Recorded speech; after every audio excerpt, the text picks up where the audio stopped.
My dad broke into my apartment at 3 a.m., deleted my research, and said I was planning to abandon the family. When I tried to stand up for myself, he pressed his face against the door and whispered, "You've been looking into things you shouldn't." I stayed silent. That was 4 months ago. This morning, he was sitting in a therapist's office, holding a candle, and asking if Michael could hear him. In my family, we had something called Foundation Day every year on March 22nd. It wasn't like other family traditions with photo albums and fond memories. At exactly 6 p.m., we'd all go down to the basement. No lights, no electricity, just one candle. According to Dad, it was the day our ancestors founded our family homestead after surviving a brutal winter in 1874. We honored them by recreating their hardship. Dad said our ancestors huddled in caves for warmth, so we huddled on moldy wool blankets in our basement for 18 hours straight, until noon the next day. I hated every second of it. The rules were brutal. Nobody could leave the circle. We ate cold beans from cans and shared one jug of water. If you needed the bathroom, you held it. Dad said our ancestors didn't have luxuries like plumbing when they were founding our family legacy. My sister Emma always cried, but Dad would stroke her hair and tell her she was honoring great-great-grandma Marsh, who lost 3 toes to frostbite. As a kid, I was terrified. I'd sob the whole time. But Dad said that was the point. You had to feel fear to appreciate being alive. Every year he told the same stories. How the Marsh family survived when others didn't. How they stayed together in the darkness and emerged stronger. He'd count out loud sometimes. 14, 15, 16. Said it was the hours they spent in their final shelter before spring came. When I got older, I started questioning it. Why did we do this? Why were we celebrating our ancestors in such a bizarre way? I remember once, at 15, my friend Jake invited me to his family reunion, and I mentioned I couldn't go because it was almost Foundation Day. When I explained our basement ritual, his face went pale. "Dude, that's seriously messed up," he said. That night, I couldn't sleep. Jake's reaction played on a loop in my head. That's when I started noticing things. How Mom's hands shook when she packed the beans. How our family had 0 photos or documents about these supposed ancestors. When I asked to see family records for a school project, Dad got angry. Said I was disrespecting our heritage, but there was fear in his eyes. Real terror, like I'd threatened to burn the house down. The worst part was watching Dad during Foundation Day. Normal Dad joked around and watched football. Foundation Day. Dad sat rigid in the darkness, whispering to the walls. His breathing would get shallow and he'd clutch the candle like it might disappear. Once I heard him say, "I'm sorry," over and over, until his voice went hoarse. Senior year, I tried to skip it. Told them I had SAT prep that couldn't be rescheduled. Dad completely lost it, grabbed my shoulders and shook me. "You don't understand what happens if we break the chain," he said. His eyes looked terrified. 18 hours. That's what we owe. That's what I owe. Mom pulled him off me, but I could see she was crying. Not angry tears, scared tears, the kind that made my stomach drop. I went down to the basement anyway because Dad looked so broken. Still, the obsession haunted me. Who were these Marsh ancestors really? Why all the secrecy? Last year, I got the courage to do real research. I went to the library and searched genealogy records. Nothing about a Marsh family founding anything in 1874. Nothing about cave survivors. I was about to give up when I tried searching newspaper archives instead. That's when I found it. March 22nd, 1994. Boy rescued. After 18 hours, trapped in collapsed parking garage. I felt like the floor dropped out from under me. The boy was Timothy Marsh, my dad, 6 years old. The article said he'd been playing with his twin brother when the structure collapsed. He survived in an air pocket. They found him after exactly 18 hours, dehydrated, hypothermic, but alive. There were other details in the article. I took photos with my phone, hands shaking. That night, I read through everything I'd captured. The rescue worker said it was a miracle. Air pockets that small usually run out of oxygen within hours. His twin brother Michael was found too. He'd been dead for hours. It all clicked. There were no founding ancestors. The Marsh family weren't pioneers. They were my dad and his dead twin. Foundation Day wasn't about honoring heritage. It was about the day my dad was pulled from the rubble. The beans? What a starving child dreams of. The basement? His collapsed concrete tomb. The photo? I bet if I looked closer, I'd see 2 little boys, not pioneers. But the final line of the article made my blood run cold. The rescue worker mentioned that when they found my dad, he was talking to someone who wasn't there, making promises, and he'd been counting. 1, 2, 3, all the way to 18, over and over. I sat in my apartment staring at that newspaper photo on my phone. 2 weeks. Foundation Day was in 2 weeks. My hands trembled as I zoomed in on the grainy image of 6-year-old Timothy Marsh being pulled from the rubble. The rescue worker's face showed relief mixed with horror. Behind him, I could make out a small covered stretcher. My phone buzzed. Dad. The text made my stomach clench. Getting preparations ready for Foundation Day. You coming home to help? I didn't respond. Couldn't. My mind raced through 30 years of basement rituals, of Dad whispering apologies to empty corners, of counting that never stopped. 18 hours. Always 18 hours. The knock came at 3 a.m. I jolted awake on my couch, the newspaper article still glowing on my laptop screen. The knocking grew louder, more insistent. Through the peephole, I saw Dad. His eyes looked wild, darting back and forth like he was being chased. I cracked the door open, keeping the chain on. His hair stuck up at odd angles and his shirt was inside out. He pressed his face close to the gap. "You've been looking into things you shouldn't." My blood went cold. I tried to keep my voice steady. "Dad, it's 3 in the morning. The librarian called me." His words came out in a rush. "Mrs. Henderson, we went to high school together. She said you were in there asking about the Marsh family, looking at old newspapers." The chain stretched taut as he pushed against the door. I'd forgotten how small our town was, how everyone knew everyone. Of course the librarian would know Dad. Of course she'd mention his kid digging through archives. My phone started ringing. Emma's name lit up the screen. At 3:15 a.m., Dad's eyes tracked to the phone. "Answer it." I grabbed the phone with shaking hands. Emma was crying, her words coming out in hiccups. Dad had shown up at her apartment 20 minutes ago, pounding on her door, demanding to know if I'd talk to her about family business. Her roommate had threatened to call the police before he finally left. "Emma, I'm so sorry," I managed to say while Dad watched through the door crack. "What's going on?" She sobbed harder. "He kept asking about Foundation Day, if you'd said anything about changing things. He looked crazy." Dad pushed harder harder against the door. Let me in. We need to talk as a family. After I got Emma calmed down and promised to call her in the morning, Dad finally left, but something felt wrong. I walked through my apartment, checking windows, looking in closets. Nothing seemed out of place until I went to grab my keys from the kitchen counter. They weren't where I'd left them. I found them on the coffee table, right next to my laptop. The newspaper photo was gone from my phone. Not just closed, deleted from my photo library entirely. My laptop browser history had been cleared. He had a key. Of course he had a key. He'd insisted on having one for emergencies when I'd moved in 2 years ago. The text from Mom came at 6 a.m. Please come home. Your father hasn't slept in 3 days. He keeps talking about protecting the family. I'm scared. I drove home in a daze. The house looked normal from the outside. Same faded blue siding, same crooked mailbox. But Dad's car was parked at an angle across the lawn, like he'd been in too much of a hurry to use the driveway. I found him in the basement. He sat in the exact spot where we always did foundation day, cross-legged on the moldy blankets. In broad daylight, I could see things I'd never noticed during our candlelit rituals. Scratch marks on the concrete walls, dozens of tally marks carved into the floor, all in groups of 18. He was talking to the corner, his voice soft and urgent. I know, but they're trying to stop it. They don't understand what I promised. Dad? He turned slowly, his face lighting up with an expression that made my skin crawl. Not anger, relief. Michael says you're going to ruin everything. The name hit me like a physical blow. Michael, his twin brother, dead for 30 years, but apparently still holding conversations in our basement. Mom appeared at the top of the stairs, gesturing frantically for me to come up. I backed away slowly, not wanting to turn my back on Dad. He'd already returned to his conversation with the corner. In the kitchen, Mom's hands shook as she poured coffee. Dark circles ringed her eyes. She looked like she'd aged 5 years in the week since I'd last seen her. How long has he been like this? I asked. She glanced toward the basement door. It gets worse every year. After each foundation day,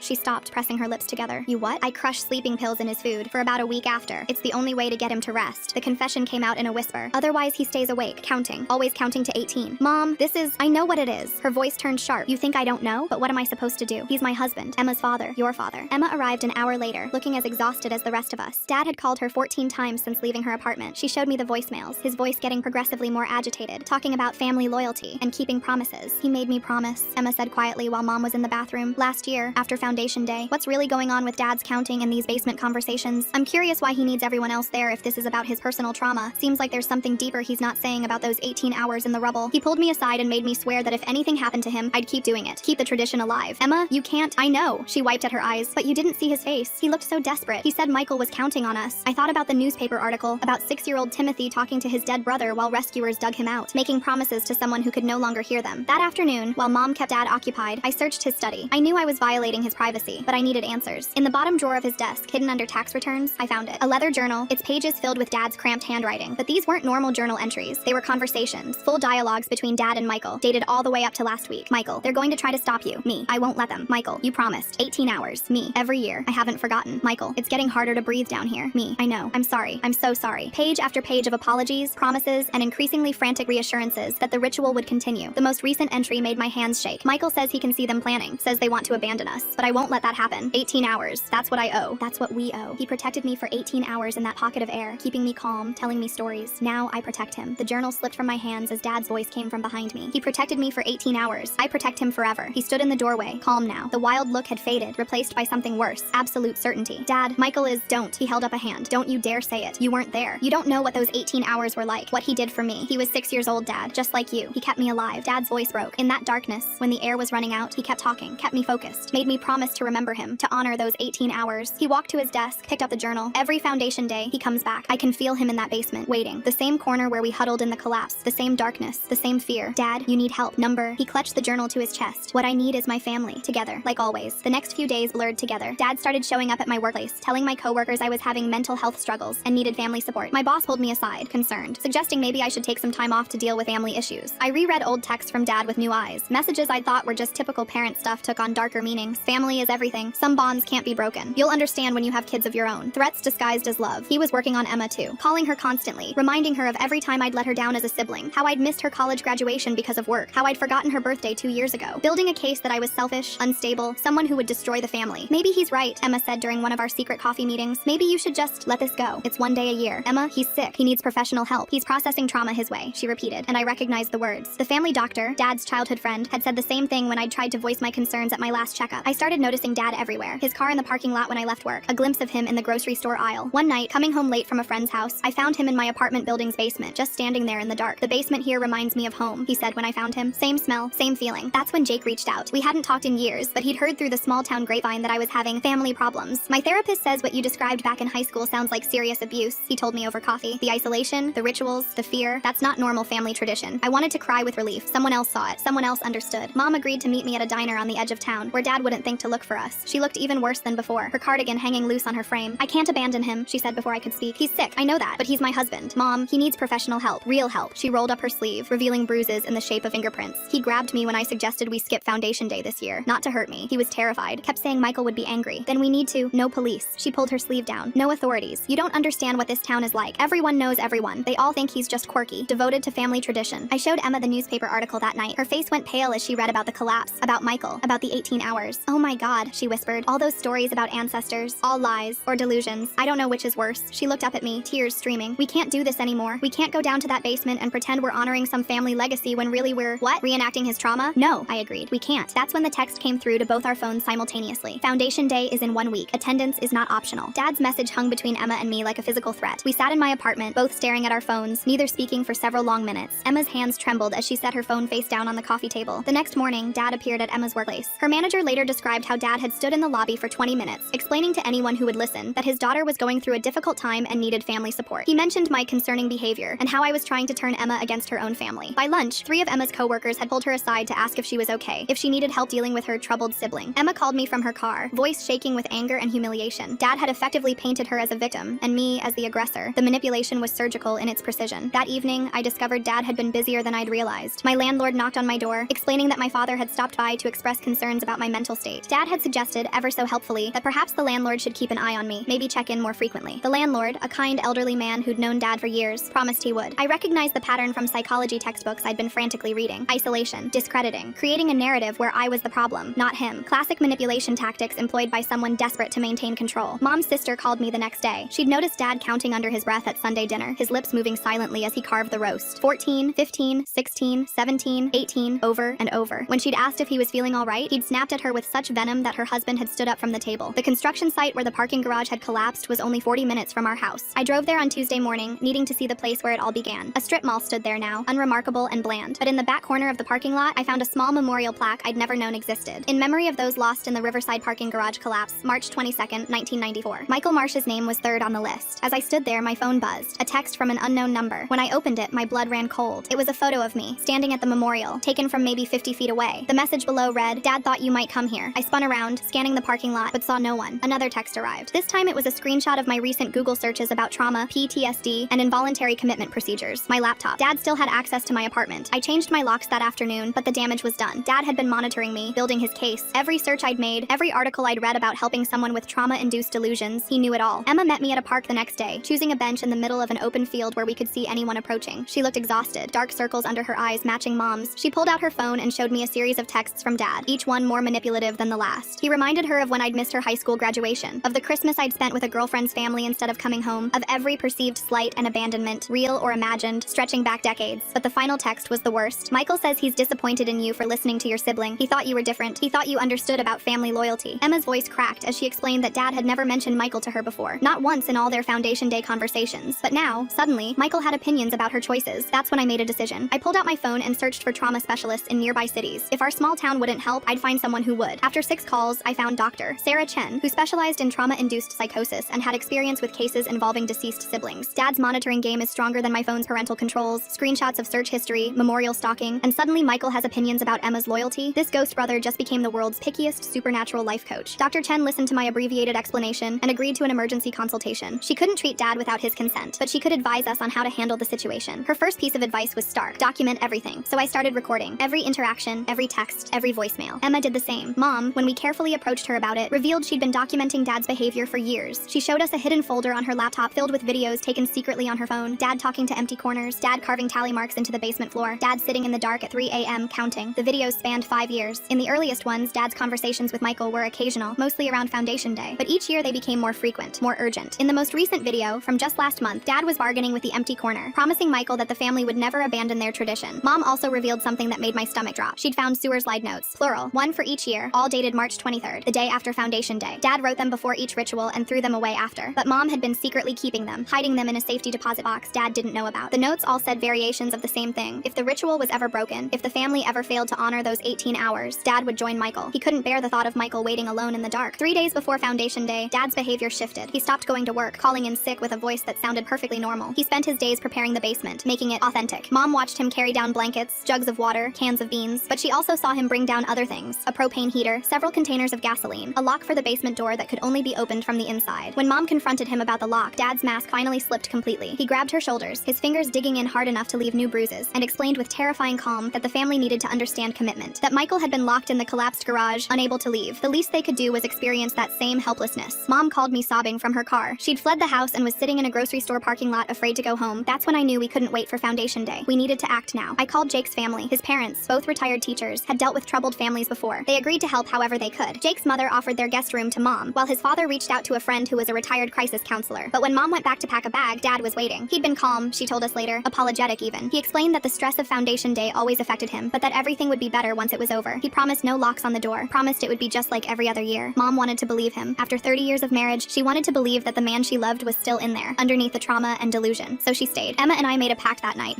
No matter what happened, we wouldn't go into that basement. We'd support each other, present a united front. If Dad wanted to maintain his ritual, he'd have to do it alone. The next morning, 48 hours before Foundation Day, I woke to find Dad in my apartment. He sat in my kitchen, drinking coffee he'd made himself, looking for all the world like a normal father visiting his child. Except it was 5 a.m., and I'd changed the locks, and there were fresh scratches around the deadbolt suggesting he'd picked it. He smiled when he saw me, that same relieved expression from the basement, like everything was going according to plan. He gestured to the chair across from him, and I sat, my heart hammering. Dad explained, in a voice devoid of emotion, that he understood my concerns. He knew I'd been researching trauma and PTSD. He knew about my calls to therapists. He even knew about Mom's videos, having found her hidden folder weeks ago. But none of that mattered, he said, because Michael had explained everything. According to Dad, Michael had been visiting me too. I just didn't remember. Michael had been trying to help me understand, but outside influences, Jake, the therapists, the internet, were clouding my judgment. That's why this Foundation Day was so important. It would help me remember, help me understand why the tradition had to continue. I kept my voice steady and told Dad I loved him but wouldn't be attending Foundation Day. His face went through a series of expressions, confusion, hurt, anger, before settling on something that chilled me to my core, acceptance. He stood, patted my shoulder and said Michael had warned him this might happen, that I might be too far gone to save, but that was okay. Emma would understand. Emma would carry on the tradition. After he left, I called Emma immediately. She didn't answer. I called 6 more times before racing to her apartment. Her roommate answered the door, confused. Emma had left an hour ago, saying her dad needed help with a family emergency. I drove to my parents' house, breaking every speed limit. Dad's car was in the driveway, parked normally this time. The house looked peaceful in the morning light, but the basement door was open. I could hear voices from below, Dad's calm tone mixing with Emma's distressed one. I crept down the stairs, my phone recording everything. They sat in the ritual circle, Dad holding Emma's hands. He was explaining how Michael had chosen her, how proud he was that she understood family loyalty in a way I never could. Emma's face was streaked with tears, but she nodded along, trapped between her love for our father and her growing understanding of his illness. That's when I noticed the supplies Dad had gathered, not just the usual beans and water. The propane heater sat in the corner, unlit but ready. The gas containers lined the wall, and beside Dad, almost hidden under a blanket, was a length of chain and a padlock. I stepped into the basement, and Dad's face lit up with that horrible relief again. He announced to the corner that both his children had come home, that Michael's patience had been rewarded. Emma looked at me with desperate eyes. Dad's grip on her hands was firm, possessive. She mouthed help without making a sound. I told Dad we needed Mom here too, that if this was really about family, we should all be together. His face clouded with confusion, as if he'd forgotten Mom existed, but then he nodded, saying Michael agreed. The whole family should be here. While Dad went upstairs to find Mom, I grabbed Emma and we ran. We made it to my car before Dad realized what had happened. As I drove away, I saw him in the rearview mirror, standing in the driveway, not chasing us, but simply watching, counting on his fingers. Emma broke down completely once we were safe. She explained that Dad had been visiting her every night for the past week, sitting outside her apartment, leaving notes under her door. The notes were conversations between Michael and Dad about Emma's important role in continuing the tradition, about how she was the only one who truly understood. We drove to Jake's parents' house, where Mom was already waiting. She'd fled when Dad went to the basement, grabbing the box of sewer slide notes and videos on her way out. We sat in their living room, 3 generations of Marsh family members, finally united in accepting the truth. Dad was seriously ill and needed professional help. Jake's father, the retired crisis counselor, helped us understand our options. We could seek an emergency psychiatric hold if Dad became a danger to himself or others. The gasoline and propane heater certainly suggested that possibility, but these interventions were temporary. Long-term healing would require Dad's participation. As we discussed options, my phone rang. Dad. I almost didn't answer, but Jake's father suggested I put it on speaker so we could all hear. Dad's voice was different, younger somehow. He spoke quickly, urgently, explaining that Michael was getting impatient, that Foundation Day was tomorrow and preparations weren't complete. He needed his family home. Michael needed them home. Then, mid-sentence, his voice changed, became smaller, higher pitched. Please come back, he said in a voice that wasn't quite his own. It's dark down here. I'm scared. Please don't leave me alone. The line went dead. Mom's face had gone white. She whispered that Dad had just sounded exactly like Michael. She'd heard recordings of Michael's voice from old home videos, and Dad had captured it perfectly. That's when we realized the full extent of Dad's break from reality. He wasn't just talking to Michael anymore. Part of him had become Michael. The 6-year-old boy who died in the dark was living inside Dad's fractured psyche, demanding recognition, demanding those 18 hours of remembrance. We called emergency services, explaining the situation as clearly as we could. The operator took our information but explained that without an immediate threat, they couldn't force intervention. Dad talking to himself, even imitating voices, wasn't enough. So we waited, watched the hours tick by, received increasingly frantic texts from Dad that alternated between his voice and Michael's, photos of the basement, set up for Foundation Day, videos of him practicing the ritual alone, talking to empty spaces where his family should be. The construction worker Mom had mentioned called that evening. Word had gotten around town about our family situation, and he wanted to help. He'd been part of the rescue crew in